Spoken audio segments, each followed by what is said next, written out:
पैरों के निशान। जन्म से ठीक पहले एक बालक भगवान से कहता है, प्रभु आप मुझे नया जन्म मत दीजिए। मुझे पता है पृथ्वी पर बहुत बुरे लोग रहते हैं, मैं वहां नहीं जाना चाहता। और ऐसा कहकर वह उदास होकर बैठ जाता है।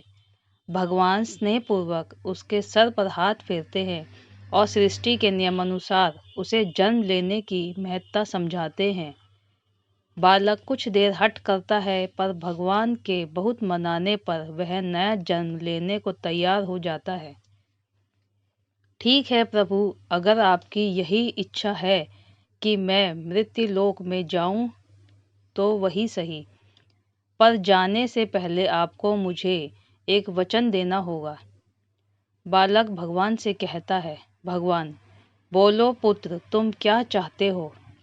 बालक, आप वचन दीजिए कि जब तक मैं पृथ्वी पर हूँ तब तक हर एक क्षण आप भी मेरे साथ होंगे। भगवान, अवश्य ऐसा ही होगा। बालक, पर पृथ्वी पर तो आप अदृश्य हो जाते हैं, भला मैं कैसे जानूंगा कि आप मेरे साथ हैं कि नहीं।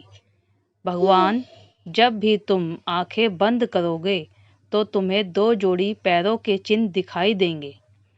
उन्हें देखकर समझ जाना कि मैं तुम्हारे साथ हूँ। फिर कुछ ही क्षणों में बालक का जन्म हो जाता है।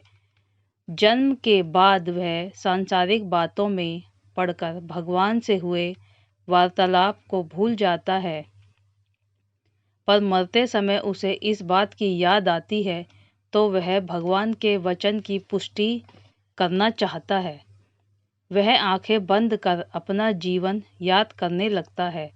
वह देखता है कि उसने जन्म के समय से ही 2 जोड़ी पैरों के निशान दिख रहे हैं, परंतु जिस समय वह अपने सबसे बुरे वक्त से गुजर रहा था उस समय केवल 1 जोड़ी पैरों के निशान ही दिखाई दे रहे थे।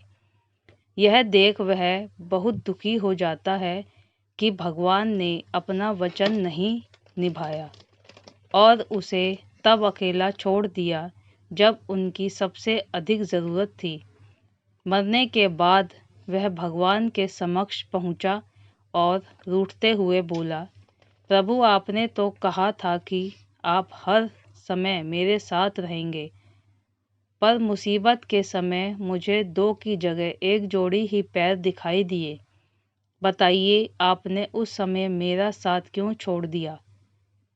भगवान मुस्कुराए और बोले, पुत्र जब तुम घोर विपत्ति से गुजर रहे थे तब मेरा हृदय द्रवित हो उठा और मैंने तुम्हें अपनी गोद में उठा लिया।